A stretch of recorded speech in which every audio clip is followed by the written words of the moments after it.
Praise the Lord, and thank you for joining us once again for another Angaza episode this Saturday. We thank the Lord for you and always tuning in. Today we want to dive into a conversation which is about the make quick success. You know, mambo tu ya watu kutaka kusucceed easily. There is too much pressure. Statistics show that 40 million Kenyans are below the age of 35. So that means majority of the people in Kenya are young people. There is this pressure that you need to make it. You need to drive. You need to have some money. You need to live a good life and live in a certain estate. Especially for those who are in the working space and for those who have cleared school and even those who are in school. The pressure is real. And many have taken different paths. Nowadays, there's what they call the quote unquote vijana wa online. Ambao wana deal na forex. That was the name. Quote and unquote, because you look at the money versus the life, you're like, hey, I wish I can also understand the magic of the forex. We also see our young girls, you know, ending up in prostitution, hookups, being hooked by elderly men, and even young men being hooked up to elderly women because of financial gain. Majority of the so-called socialites, all they flash on our social media is money. And there is so much desire you could make it quick. In fact, saizi conversations and relationships na nini is if you don't have money, we cannot have a conversation. And some of the people driving these conversations are socialites. All they have to show us is the money. It's either you have money or you don't have money. And there is real pressure. We want to have this conversation because I believe time and process is part of this life. Anyway, join us in this conversation even as we go through the musical break by DJ Tuff. Thank you very much for joining us once again. Pastor Tim Wang is my name. I want to say thank you to Zaneri Hotel for giving us this facility where we can have conversations. And today we want to look at the place of process. The product is as good as the process. There is impatience. Wase wanataka kuamuka wakwe millionaires. In fact, they say the psychology behind betting is because people want to make it overnight. There is that hope that I'll be great, but very few people don't understand the question of process. And today we want to have this conversation with a psychologist just to understand what is some of the things that we need to have, because again, imekuwa ni pressure, kuna emotional meltdown, some people feel useless, some people even come and say, nothing is moving in my life, I think I'm fighting the spirit of delay. And when you ask them, Nini and Elia, you realize the people they are comparing themselves with, all of them are online. So, Buenas Fesana, and welcome. Thank you very much, Pastor T. My name is Lucy Kangeve. I'm a counseling psychologist and a community psychologist as well. And thank you for having me in the show. Yes. Yes. Do you think this generation is impatient? Exactly as you put it. The generation is very, very impatient. I don't know where that came from. Although I imagine it's from the society, because you get experiences from the society, is what you're seeing. The people who are being celebrated are the people who seem to be making it big time. What are some of the key values that a young person needs to uphold? It depends on where you grew up, but some of them are like honesty, you know, like the value for honesty, the value for hard work, the value for even contribution to the society, kindness, integrity. You know, those are the values that you'd expect in a young person. And they are the common values that any parent would expect in their children. But apparently, and unfortunately, even the parents are the ones who are putting the pressure on their children. Okay. Yeah. So there's too much pressure There's too much pressure to make it. One theologian said even our gospel is not helping, because he said our prosperity preaching adds more pressure. Yes. Because if you are not driving, living a good life, it looks like you're not blessed. You're a failure, you're not blessed, yes. Because I've looked even at socialites who I know their core transaction has nothing to do with the gospel. But when they are portraying their money, they call it blessings. Yes. Yes. That's it. Many young people are depressed because they feel like they have failed. The standards are so high. And they look at their lives and they feel, when will I ever make it? How do you go through counseling such a person? The first thing is to understand, where are they coming from, their background. What is their background? Do they have any maybe negative experiences in their lives? Is somebody putting them under pressure to perform? Are they seeing somebody who did not make it in life, maybe a parent, and they have already started putting themselves under pressure not to be like their parents? Or are they being compared by somebody with somebody else by their parents or in the society? That is where we start from. And then we start now, after we understand that, we take them through the process of understanding the process that gets somebody to where they need to be. And like I've said, last December, I had a boot camp for teenagers, and we dubbed it, I'm the captain of my sailboat. And in that whole process, the sailboat metaphor, we taught the young people that there's a process into it. And there are things that you need to have to be able to achieve in that process. There's a destination. Where are you going? First of all, you must identify, where do I want to go? Once you know where you want to go, then the next thing is you need a steering. The steering that will steer you to the direction that you need to go. And we talked and said the steering would be your values. Yes. What values do you have? Because it is with your values, then you will say, I am a person who who is hardworking. I have a value for hard work. So where is that hard work going to take you? I value learning. If you want to be accomplished learner, what do you need to engage in so that you're able to fulfill that value of learning? And there's something else that I noticed, even in therapy, and there's a word for it, a psychology word for it, where your values don't match with what you're doing. Your values, your beliefs, and your behavior, they don't match. There you have a big problem. We call it a dissonance. And it creates a psychological disturbance, because what you're doing and what your values are, they are clashing. Yes. And they are clashing because you have the values, but there is the expectation. And you're trying to meet that expectation. Yeah. You're trying to keep up with the pressure to be what you actually are not. And that creates an emotional disturbance, and that will see somebody coming to my office for therapy, because they feel like I am a failure. You know, as much as I am working, I am a failure because it's not coming as fast as I want. And there are expectations from people that it should come by now, and it is not there. But as long as you're working with your values, then you are okay.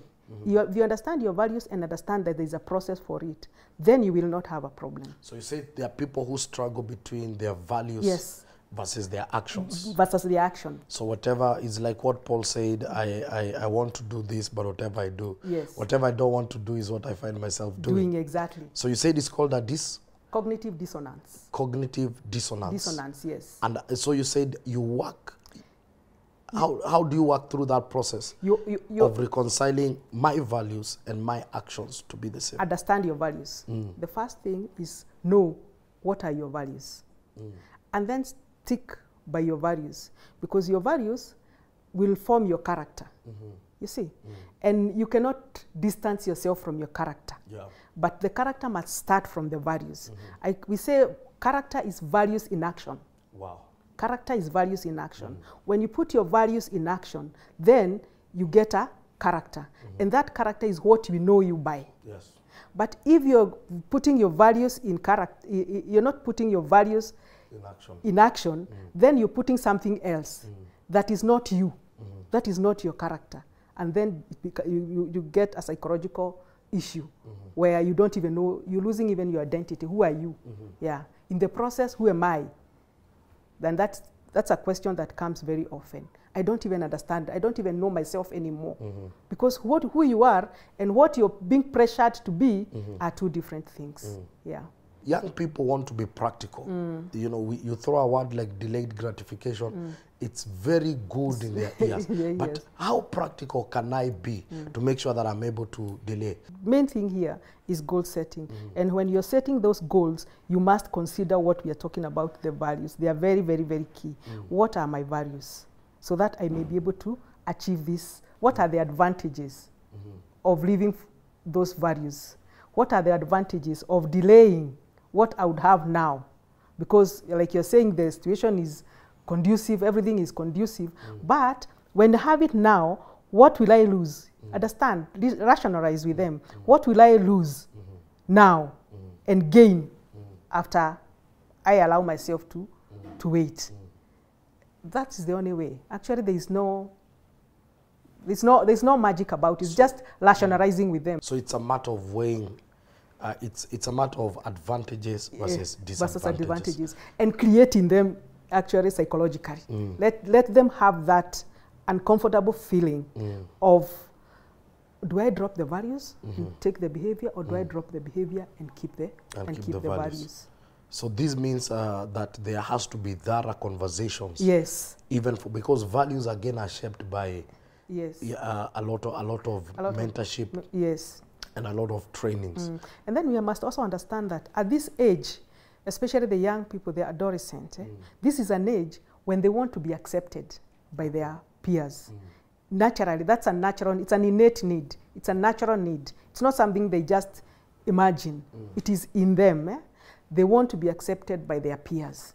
It is such a big thing for them to be accepted and to be included, such that they will drop their values so that they are included. Yes. And that is why we say these people are not mature until they reach at least the age of 25. They need somebody to walk the journey with them. Yes. And unfortunately, it's at the same time they want to distance themselves with the parents.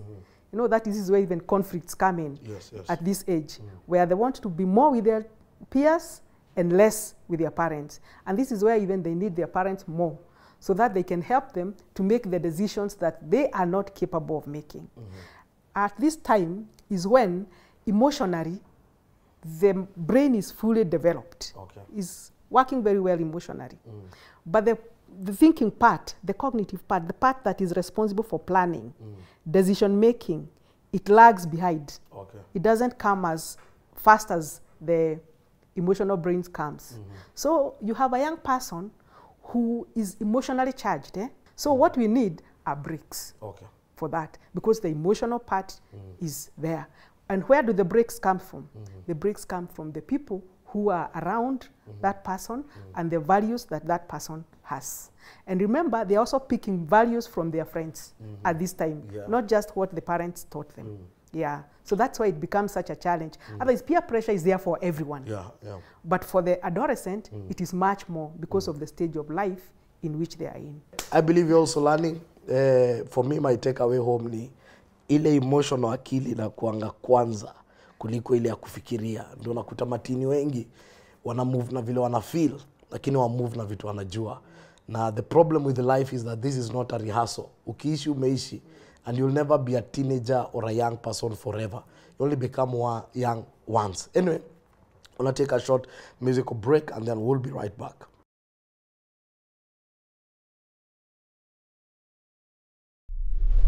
Welcome back and thank you very much for joining us. We're just discussing about the impatience of a generation and trying to understand how can they get help. We want to say thank you to Zaneria for giving us this facility where we can do this recording. Anyway, in the previous conversation, something came up for me. For me, it's very powerful because the first thing is when you understand the young people and understand why they do what they do, it becomes very easy to deal with them. Somehow I feel like many of us introduce laws while dealing with young people, but we never introduce solutions. Inakuanga usifanye, usifanye, usifanye, and they are surrounded with what they should not do, but no one tells them, one, why they should not do it, that's explanation, and how they should get out of what they're already caught up in. And I like what a psychiatrist, a psychologist has said, the emotional part matures before the logical part. And that's why many young people tend to respond to life with what they feel and not necessarily what they know. And that's why mentorship is needed for us to hold their hands and begin to tell them what they need to know. You know, for me, that's very powerful because I believe parents have kept quiet. Wazazi walinyamaza. In fact, pali mimi nimekaa wazazi wananiambianga mimi sielewi huyo kijana ama sielewi huyo msichana. So that means they kept quiet and it looks like it is the world and the friends that are feeding the cognitive ability. As a parent, when these kids look like they are not listening, what should you do? Be their friends. Not be their friends as in a peer, a parent who is a friend. And you will not, and parents will say that all the time, that sijui, sielewi, I don't know what these people want. But how will you know if you're not with them? You will only know when you are with them, when you create an environment where you can talk, where they can come to you, talk to you through their issues, and they know you will not judge them. And they will know you will not go and spread it. Like, for example, there is that issue of why I asked a group one time, asked them, how come you people don't like talking to your parents? You don't share your life experiences with your parents. How come? And then they said, one of them said, or actually they agreed, all of them, one reason is we will tell them and then they will go tell everybody about our stories. So you see, there's lack of trust. First of all, there's lack of trust. Because no one wants you to go and share your story with somebody and then you hear it all over. The other one is when you discuss, are you discussing in a place of judgment? Nobody wants to be judged. I made a mistake, if I made a mistake. So help me to problem solve. Help me to understand how I can get out of maybe the mess that I got myself in. And that way, you're not only helping your child to get out of the mess, but you're walking your child through the steps of problem solving and making decisions and choices that are good, that are not counterproductive. Otherwise, if you leave them, they will go and brainstorm with their peers. And what comes back to you may not be something that you will really like, or something that is going to be helpful to your child. I've always heard young people say, I've disappointed my mother, or I've disappointed my father. Yes. What is that psychologically when a child feels this is too much? Like you come and see, I've dealt with a few young people, and they will say, you know, I can't keep this pregnancy. I've just disappointed my parent. I've disappointed. And she's not thinking about herself. She's thinking about the people she has disappointed. In such a scenario, what could be the psychological formation of this person? What we said earlier, the values and what they have done. And actually, I've experienced that in my practice, where somebody, they know how the family is. They know the values, family values. You know, every family has its values. They know what is held as so variable in that family. And then they go and behave contrary to those values. Then we get what we said, the cognitive dissonance. I have failed, I've messed my parents, and it becomes very now hard for them. They start already calling themselves, I have one calling themselves the black sheep of the family. Yes. And as a parent, how do you reconcile and what that? they do, because they have messed, and there's no safe space to go to back in the family, because of the judgment, the lack of trust, they will again go to their peers. And what will they be advised? Get rid of it. You know, that kind of thing. So the child now leans again more towards the peers and the world and what it has to offer, because they messed and no one was able to receive them back. Or they did not perceive, maybe sometimes they've not even tried, but they did not perceive that they can be received well back in their homes. So subconsciously the child knows the values of the values at home, and I've messed up against the values. So the only way to deal with such matters is, number one, to create an environment that there is no judgment, and also to grow and make this person that even in your mess, you can trust me, you can always come back. Because I've seen people who get lost in that phase, whereas some of them could be restored. Because now if they can't go back home, you've said the alternative is their friends. And majority of their friends do not have the burden that generally a mother has. Because I've also had mothers say, mbona hakuniambia? You know, why didn't she tell? Why didn't he or she tell me? So that's a trust issue. It's a trust issue. Create that space where there's trust and there's no judgment. Where issues are looked at objectively. What happened? How did we get here? How can we get out of here? You know, that's the question. Yeah, you know, I remember. But if you did, if your thing is, why did you do this? You are a sinner. I don't know, all that kind of thing. That will not help that child. I remember one day my mom told me, ukiniambia ukweli sitakuchapa. Na nikamwambia ukweli. Akakuchapa? Akanichapa. So the next time akaniambia, aliniambia niambie ukweli last kuchapa. Nikamwambia najua tu utanichapa. So I'm trying to look at it, you know, my psychology was so young, but already she was forming it towards trust. Yes. But also there's a time she told me niambie ukweli nasta kuchapa. Na hakunichapa. So I was very confused. So I didn't know any time kama atanichapa ama atanichapa, but I'm understanding now what you're saying. The concept of once trust is grounded, the children will always come back home. Yes. And you know, be able to communicate. Let's just divert a little bit. And don't compare. The other one is don't compare them with other children. Okay. Don't compare. Because trust also comes with when you start comparing, because you don't trust them to be themselves. You must compare them with somebody else. Okay. And nobody wants to be compared with somebody else, especially the people who you think are making it. That's already pressure. So no comparison. No comparison. Allow them to be themselves. Be themselves. And just be them. Yes. If you're comparing, compare them with their yesterday. Okay. Not with somebody else. What does that do to a child when there's too much emphasis on? I'm not good enough. Yeah. I am not good enough. Everybody else is better than me. And that is where issues of self-esteem comes in. And self-confidence. Because if I cannot measure up in my own family, and my mother feels that everybody else is better than me, what will make me think that I can be better than anybody else? This is my mom who knows me so much. I mean, they are the ones who are supposed even to understand and advocate for me. But they are telling me I don't measure up because everybody else is better than me. How do I go into the environment? How do I face the society? Wow. So who we become is totally based on how we interact with these voices. It's how we interact with the voices, how we interact with our parents and our caregivers and the people around us. Whereas also there is who we are, you know. There are also our internal, like our personality, our traits. Our traits also influence how we relate even with people around us. How do we begin to navigate through this very broken, very fragile, very messed up young people? That depends on where they are coming from also, and the situations that are different from family to family. Because there are those who are not living together.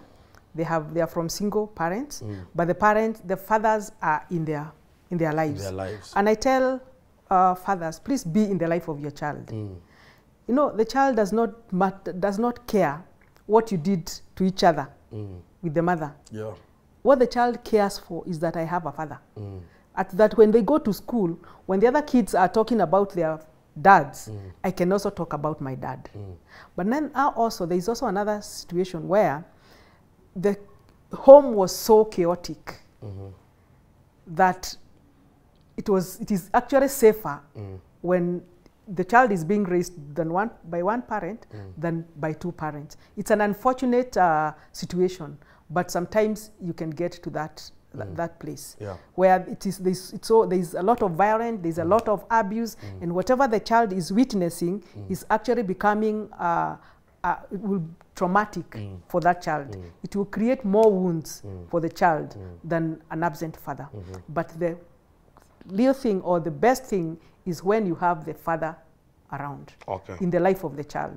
Even if you're not together, it is always good that the father is in the life of the child. Yeah. Now, advise a young person, because as you said, you know, they have no authority over their parents. Sometimes you just find yourself in a broken home. If you're to advise a young person, how does that young person navigate through life? You know, bearing in mind that these are the challenges. I've done a lot of high school missions, and even I can tell you, some of the students don't fail because they're not academically sober. Some of the students fail because of the environment they are coming from. And it's a breaking reality that there are many young people growing in a very broken home. So how would you advise if a young man walked into your office? It is very unfortunate because the child is not in control of what is happening in the family. And the wounds will just definitely be there. So now when they come, it's a matter of how do we deal with those wounds. First of all, is that they will not be able to receive the love, the emotional connection that they need with an adult. And a child is required to have an emotional connection, is required to have somebody that they can connect to positively, an adult that they cannot connect to positively. Okay. So if they cannot, it's not possible to find that in the house, absolutely not possible. They can get it within the larger family. Okay. Because there's a research that was done some time back, and it found that what a child needs is at least one consistent adult in their lives. It can even be a youth pastor. It can even be an uncle or somebody, but somebody who is consistently there for that child, consistently and positively there for that child. Okay. That is the only thing that is needed for a child to turn out well in life. The more, the better. The more people that a child has in life who are there, who are consistent, who are positive about them, who he has an emotional connection with, the better. But at least, can he have at least one? One consistent At least adult. one consistent adult. Wow, that's powerful. I don't know if you have any final word as we conclude. Our time is well spent. Yeah, like we have been saying, peer pressure is there. And it is there even with adults. It is all over. But please understand what your values are. Form your character through your values. Then everybody will know and you will understand yourself who you are. When we look at you, we will call you, this is Pastor T, who is very kind. This is Pastor T, who is honest. Yes. So people will know you are honest. So if somebody coming to tell you something that will go against that character, you already know that is not me. And in fact, they may not even come to you because they already know who you are. That's true. Yeah. Well, that's so powerful. it's very important. Values in action, they'll make your character. Wow. And you will know yourself by that character, and others will understand you and call you out by that character that you are. Wow, thank you very much. There's nothing else to add and nothing else to really say. I think a lot has been said. Wakulana melan, because sometimes I know when we see how the generation is behaving, some of these are the underlying issues. Value, character.